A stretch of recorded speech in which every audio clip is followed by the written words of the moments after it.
সবাই কেমন আছে? তো আজকে আমি যা রান্না করব আপনাদের সাথে সবাই শেয়ার করব, পাশে থেকে। হলুদ দিলাম আর লবণ দিয়ে মাছগুলোকে মেখে নিব। সবগুলো মাছ মেখে নিলাম। তো এতে তেল দিলাম, তেলটাও গরম হয়ে গেছে। আমি একটু তেলটাতে লবণ দিয়ে নিব, কেন যেন মাছগুলা কড়াইতে না লাগে, তার জন্য। এখন মাছগুলা দিব।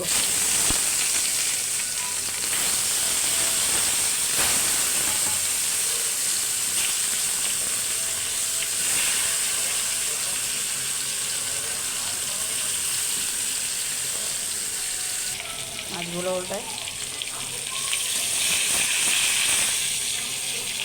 সবগুলো মাছ হয়েছে না।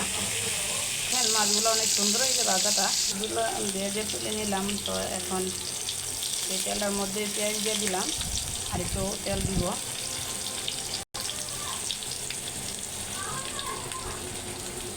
হাতে কয়টা মেথি দিয়ে নিলাম।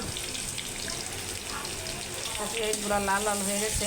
এখন এই যে আপনাদের এলাকাতে এটি কী বলে, আমাদের ভেন্ডিও বলি, ঢেঁড়াইশো বলি। তো এগুলা দিয়ে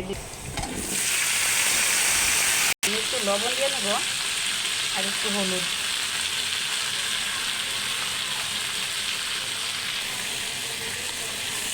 হলুদ আমি এগুলো ডাকবো না, কেন সবুজ সবজি আপনি না ডেকে রান্না করবেন, তো কালারগুলো সেম এরকমই থাকবো, নষ্ট হবে না। ঢাকা দিলে ভেন্ডির কালারগুলো নষ্ট হয়ে যাবে, তার জন্য আমি আর ডাকবো না। আমি ভিডিওটা নিজে নিজে করি বা সব কিছু নিজে নিজে করি, তার জন্য আপনাদের দেখতে কষ্ট হবে। আমি একটা টাইফুড কিনে নিব, তো জানাবেন টাইফুড কত।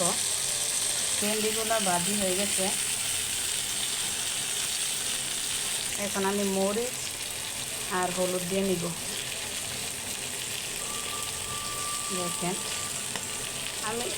আমরা মরিচ কম খাই, তার জন্য কম দিই।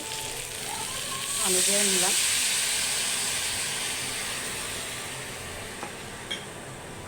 দেখছেন কালারগুলো, আপনার সবজির কালারগুলো সেমই আছে, তো জানাবেন কালারগুলো ঠিক আছে কি না। একটু ধনিয়ার গুঁড়া দিয়ে নিলাম, একটু দিলাম, ধনিয়া পাতা দিব তার জন্য। একটু মশলাটা হয়ে সারলে আপনার দিয়ে দিব, আপনার পানি দিয়ে মাছ দিয়ে দেব, সাথে থাকেন। তো এখন পানি দিয়ে নিব।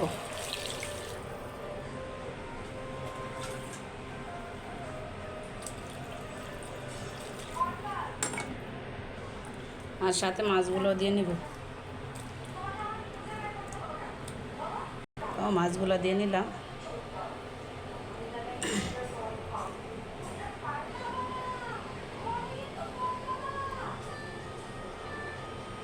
রান্নাটা প্রায় শেষের দিকে, তো আমি ধনিয়া পাতাগুলো দিয়ে নিব।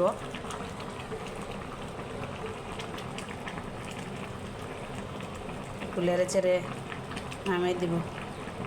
তো শেষ আমার তরকারিটা রান্না। তো প্লিজ জানাবেন আমার তরকারিটা রান্নাটা কেমন হয়েছে। ভালোটাও বলবেন, খারাপটাও বলবেন। আপনারা যদি খারাপটা বলেন তাইলে আমি আরও শুধরে নিতে পারবো। তো পাশে থাকেন, দেখেন, ইনশাল্লাহ ভালো লাগবে। আসসালামু আলাইকুম।